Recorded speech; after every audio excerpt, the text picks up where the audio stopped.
आपने जलाशयों में पेड़ों के ऐसे प्रतिबिंब अवश्य देखे होंगे, या यदि आप किसी तालाब या झील के पास खड़े हैं तो उसके शांत जल में आपने अपना प्रतिबिंब भी देखा होगा, है ना।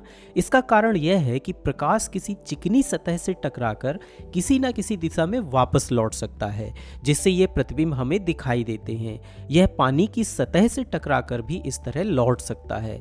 प्रकाश के इस तरह वापस लौटने को परावर्तन कहते हैं, यानी प्रकाश किसी सतह से टकराकर परावर्तित हो सकता है, लेकिन ऐसा करने में यह परावर्तन के नियम का पालन करता है।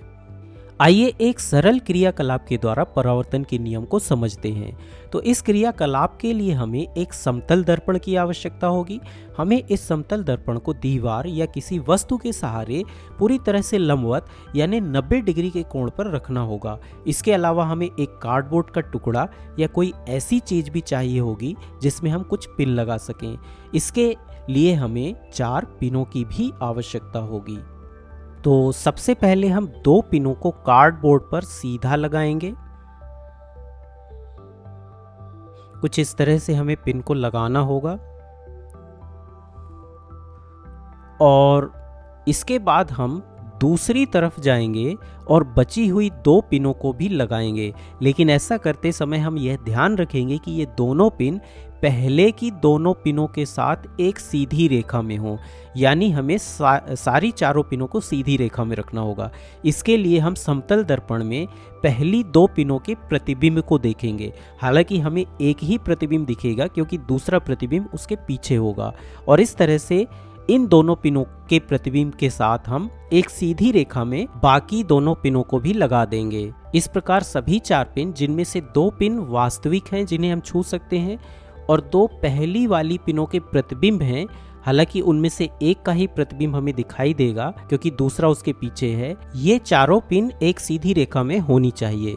इसके बाद हम कार्डबोर्ड से सभी पिनों को हटा देंगे और उन बिंदुओं पर निशान लगा लेंगे जहां हमने इन पिनों को लगाया था।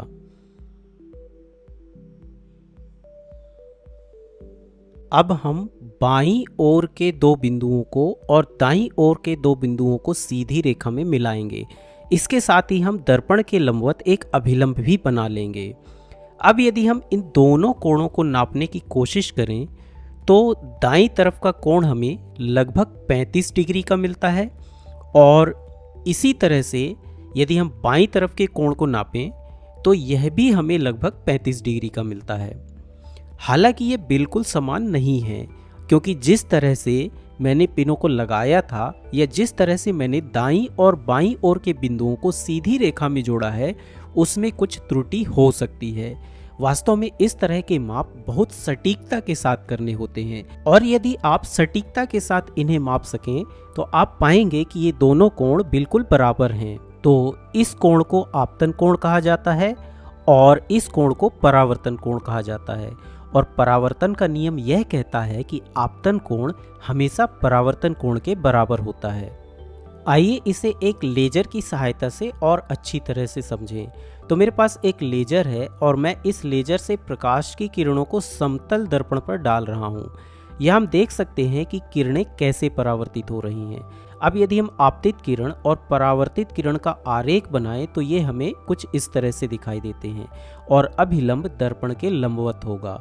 इसलिए यह कोण जो कि आपतन कोण है, परावर्तन कोण के बराबर होगा। यही परावर्तन का नियम है। इस प्रकार हम बड़ी आसानी से अपने घर पर एक सरल क्रियाकलाप के द्वारा परावर्तन के नियम को समझ सकते हैं। प्रकाश हर जगह परावर्तन के इस नियम का पालन करता है।